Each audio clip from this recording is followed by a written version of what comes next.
Now we are going to see about constructor overloading. We have already seen what is a constructor. Constructor is, it is used to initialize an object. Okay, it is not called using object, it is automatically called, okay, whenever the object is created. So what is constructor overloading? In a class, when we have multiple number of constructors, it is called as constructor overloading. Explain with an example so you'll have good understanding.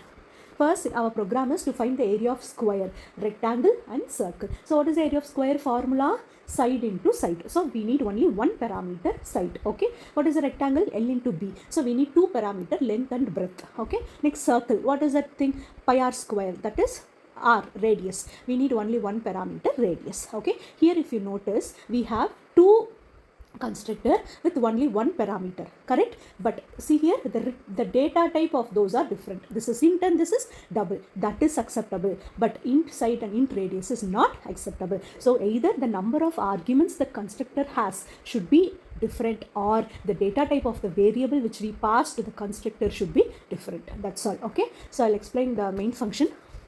See here, we need to calculate 3 square, rectangle, circle. So we have created 3 objects. You can create any number of objects, okay, for the class. Here class name is area. So see here, we have passed area 5.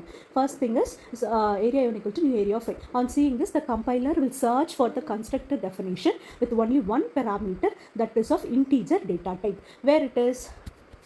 Here, correct? Here it is. So it will pass this 5 to here. Okay. So what is the value of side? 5. Okay. So what is, we have declared local variable area. So we have to calculate area of square. What is the formula? A into A. That is 5 into 5, 25. And here we are printing area of square as 25. That's all. Next is, here next we are passing area, two parameters, 4 comma 6. So now the compiler will search for the definition 4 comma 6, that is 2 parameters. Here we have 2 parameters, okay, length and breadth. So it will take the value of 4, 6 and assign to length as 4 and breadth as 6. And next we are calculating area local variable. What is the value of length into breadth? 24.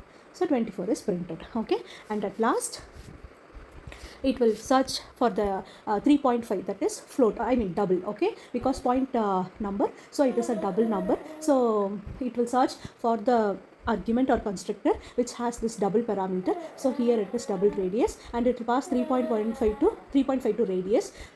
So area is equal to 3.14 into 3.5 to 3.5. That is printed as your output. Okay. So constructor overloading is nothing but a class can have multiple constructor with a different number of parameters, or the data type of that argument which we pass should be different. That's all.